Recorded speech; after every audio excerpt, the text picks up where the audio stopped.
Hey, Rainbow here, and let's talk some tire pressures, especially since I just put about 20 some miles on the Michelin Road 6 tires, front and rear, for the Ducati Multistrada V4 Pikes Peak. I did have the V4S. I did have a Michelin Road 6 on the rear of the V4S, but never front and rear. And now that I put it on the Pikes Peak, 19 to a 17 inch and a bigger tire on the rear, I kind of knew what to expect, but I wasn't expecting what happened. Let's talk about it. So here on the rear, and it's the same thing on the front, it is definitely a different profile. And when I say different profile, I mean it is high here and then it drops steeper here on both sides. And that is something that you definitely feel compared to the stock tire that comes with this, which is the Pirelli Diablo Rosso 4, Rosso 4 versus this Michelin Road 6. Now, again, I did have this on the V4 S.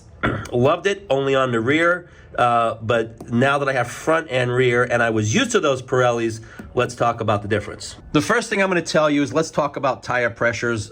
Michelin recommends basically that whatever the tire manufacturer recommends, that's what you put in. Cold, this cold wants 34.25 PSI, front and rear. 34.25 front and rear is what the bike calls for from the manufacturer, and that's when it comes with those Pirelli Riasso or those Rosso Diablo 4s, okay? Now, like I said with the other one, it's more crowned up top. It's a different contour here. It's a different radius. So here's what I'm finding out. Because they're not really worn in the center yet, what's happening is you almost feel like you're ice skating because the bike is ultra nimble with it like this. The problem with that is as you turn, instead of it having a nice smooth turn over, it's like you get so far and then it wants to go, hey, we're moving you over. So it's almost like I want to drop the pressures here, maybe just a little bit. I don't know. I am going to mess with them a little bit. I'm going to drop them for tomorrow. I'm going to take a pretty long ride tomorrow. I'm going to do probably, 200 miles on the bike tomorrow. And we're going to see. But right now, the biggest problem I'm having is that as I start to turn, what's happening is it's going, okay, bam. And it just wants to flip you over. Well, not the bike over, obviously, but you really feel you don't have that smooth transition in either direction. It's smooth center. You start to turn, you get so far, and then it just it goes, hey, I'm on the side now. So you definitely know. So you don't really have that smooth transition stability with these tires, and that's because of the profile is so different. This bike is already extremely nimble, okay? Because of the single-sided swing arm, the 17-inch front and rear tires, the whole, look at this, the whole Olin suspension.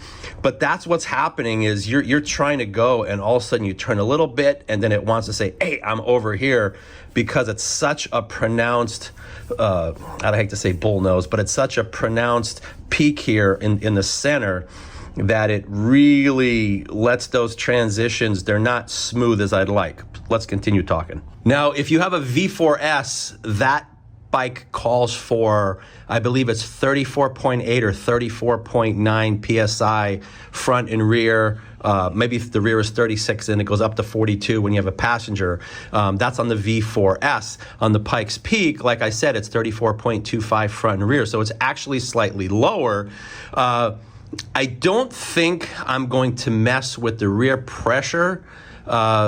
Maybe not. I may just drop this 1 PSI in the back and maybe 1 PSI in the front, see how it wears, see if it feels any different, but I really don't want to vary too much. Now, when I take my trip out to Texas, I'm going to have some additional weight on the back, but not a ton, so I may just put this back to what it's supposed to be at 34.25. Since I'm in Florida and it's hot, I usually just put it in at 34, and I am very particular about my tire pressures. So speaking of tire pressures, this is the pressure that I am. It went from 34 to 36.